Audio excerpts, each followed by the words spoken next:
Hello everyone, this is Slim Kumar. You are watching Slim Kumar ki class, and now today is the 21 days of our English speaking class. And now today in this video I will teach you about has and have.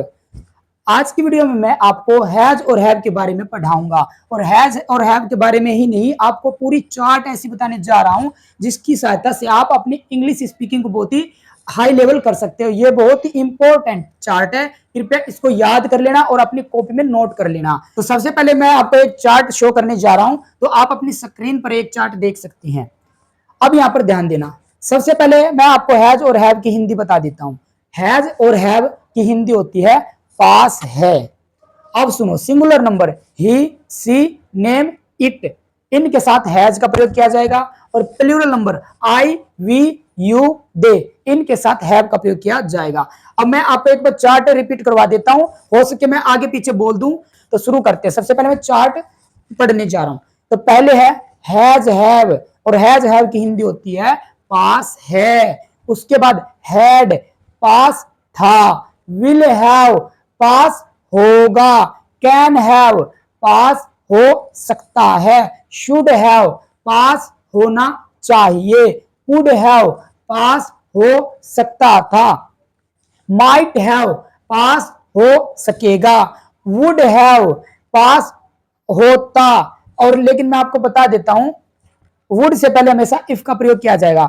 जैसे ऐसे कहते हैं कि मेरे पास एक car होता, यानी हम बोलते हैं मेरे पास एक कार होता, आई वुड हैव अ कार। अगर मैं इस सेंटेंस को ऐसे बोलता कि अगर मेरे पास एक कार होता, तो ये बहुत बढ़िया लग रहा है। तो वुड से पहले हमें इफ का प्रयोग करना है, और ये हो जाएगा if I would have a car. ठीक है, इफ वुड हैव, अगर पास होता। यूज्ड टू हैव, पास हुआ करता था।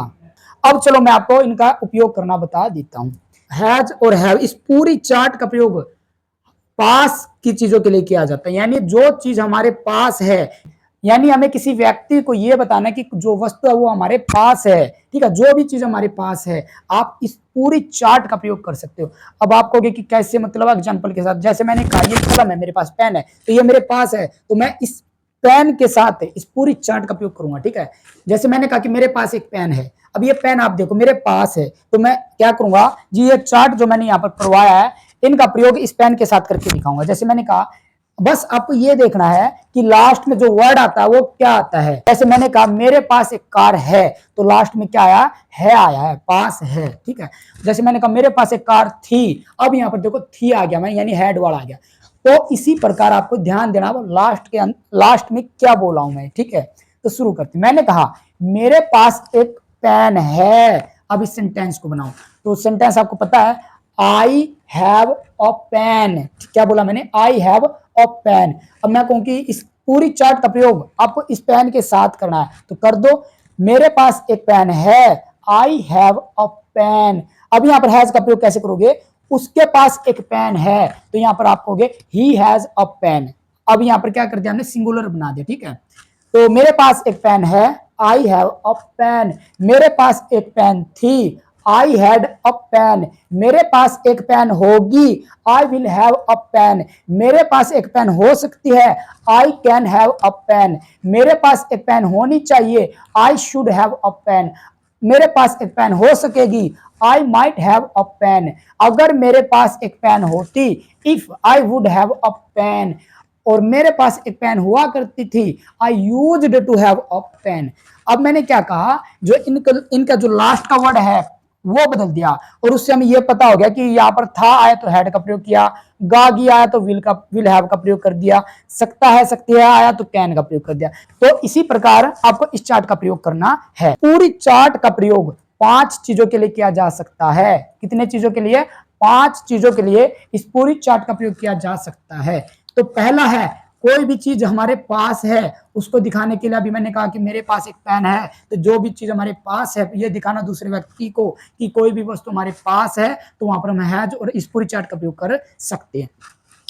तो मैंने क्या कहा, पास वाली चीजों के लिए हमें हैज और हैव का प्रयोग करना है, इस पूरी चार्ट का प्रयोग करना है। ठीक है, उसके बाद आप इस पूरी चार्ट का प्रयोग बीमारी के लिए भी कर सकते हो। बीमारी यानी कि जैसे कि मुझे बुखार है, मुझे सर दर्द है, इस प्रकार जो भी हमारे बीमारी होते हैं, इनके साथ आप पूरी चार्ट का प्रयोग कर सकते हो। जैसे मैंने कहा कि मुझे बुखार है, प्रोसेस क्या रहेगा, लास्ट में आपको ये देखना क्या आया। मैंने कहा मुझे बुखार है, तो लास्ट में आया है। इस चार्ट में नजर मारो और मुझे ये बताओ है कहां पर लिखा है। तो आप कहोगे कि है लिखा है जो हैव के पास, तो वही लगा दो। लेकिन यहाँ पर आई क्या है, प्लूरल, और प्लूरल के साथ हैव का प्रयोग करना है। तो मुझे बुखार है, आई हैव फीवर।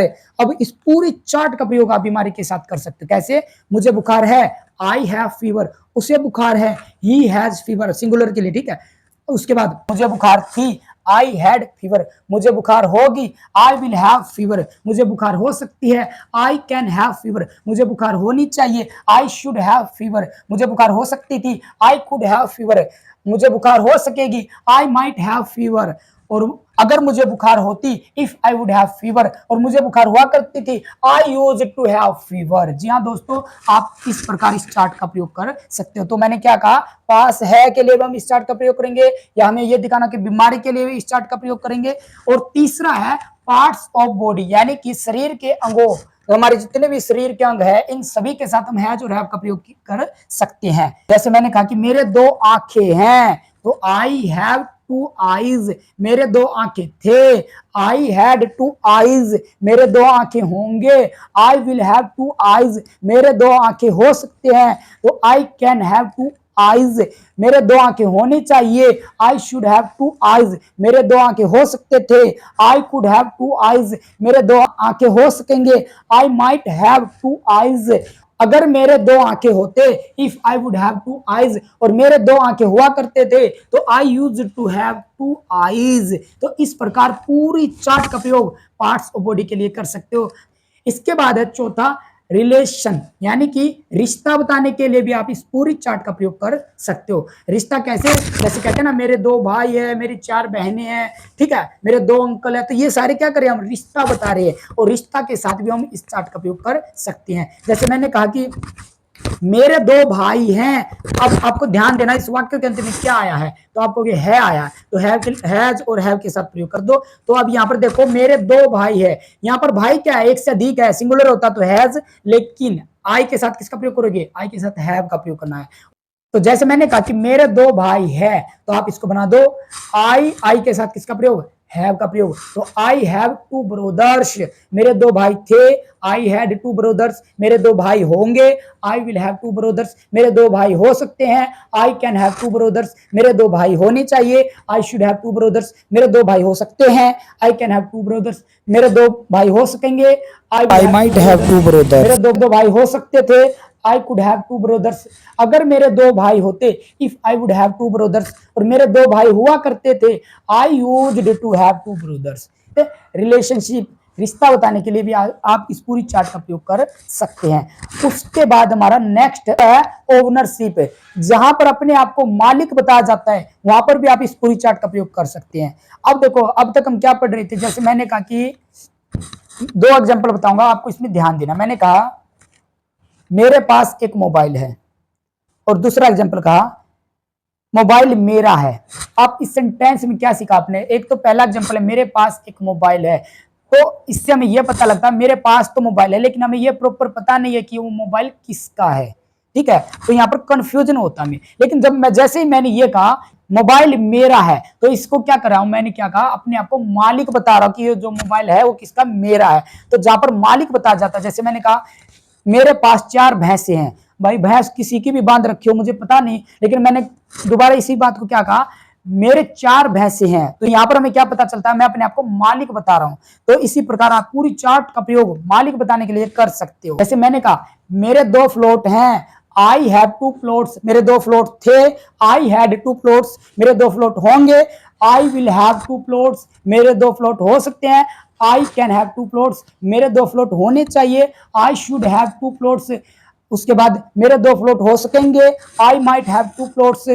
अगर मेरे 2 फ्लोट होते, if I would have 2 plots, मेरे 2 फ्लोट हुआ करते थे, I used to have 2 floats.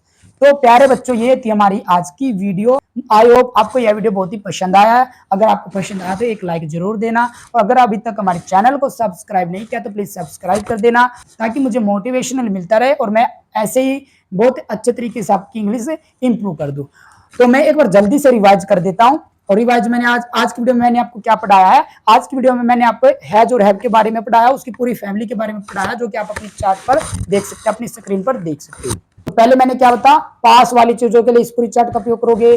दूसरा मैंने क्या बताया, बीमारी के लिए इस पूरी चार्ट का प्रयोग करोगे, जहां जहां बीमारी की बात हो जाए वहां पर इस चार्ट को उठा के रख देना। और तीसरा मैंने क्या बताया आपको, उसके बाद मैंने आपको पार्ट्स ऑफ बॉडी, शरीर के अंगों के साथ बता दिया। उसके बाद चौथा मैंने आपको क्या बताया, रिलेशनशिप, रिलेशनशिप मतलब रिश्ता बताना हो, ठीक है। और पांचवा मैंने आखिरी एग्जांपल क्या बताया था, ओनरशिप, जहां पर मालिक अपने आप को बताना हो। और मालिक में कंफ्यूजन नहीं होना, कोई व्यक्ति अगर ये कहे मेरे पास है तो मालिक नहीं बता रहा, वो क्या कर रहा है, जो रैप के साथ बनाना है। और जो व्यक्ति अगर ये कहे कि मैं अपने आप को मालिक बताता तो वो होता ओनरशिप, ठीक है। तो आपको बिल्कुल अच्छे तरीके से समझ में आ गया। अब चलो मैं जाते जाते आपको कुछ होमवर्क देता हूं, आपको यह होमवर्क करना है ताकि आपकी प्रैक्टिस हो जाए। आप अपनी स्क्रीन पर देख सकते हो, आपका होमवर्क है। और होमवर्क करने के बाद इस वीडियो के कमेंट में आपको इसको शेयर कर देना, और ताकि मैं जब भी ऑनलाइन आऊं तो आपके कमेंट पढूं, मुझे बहुत ही अच्छा लगे कि हमारे स्टूडेंट इंग्लिश सीख रहे हैं, और उसके साथ मैं आपको हार्ट दे दूं। अगर आपको वीडियो अच्छा लगा तो जाते जाते एक लाइक करना, शेयर करना, और यह हमारे लिए बहुत ही मायने रखता है। आपका दिन बहुत ही अच्छा हो, और टेक केयर बाय, अपना ख्याल रखना और अपनी पढ़ाई पर फोकस रखना। और मैं जाते जाते एक बात बताने जा रहा हूं कि मुश्किलों से भाग जाना आसान होता है, हर पहलू जिंदगी का इम्तिहान होता है, डरने वालों को कुछ नहीं मिलता जिंदगी में, और लड़ने वालों के कदमों में जहान होता है। So take care bye.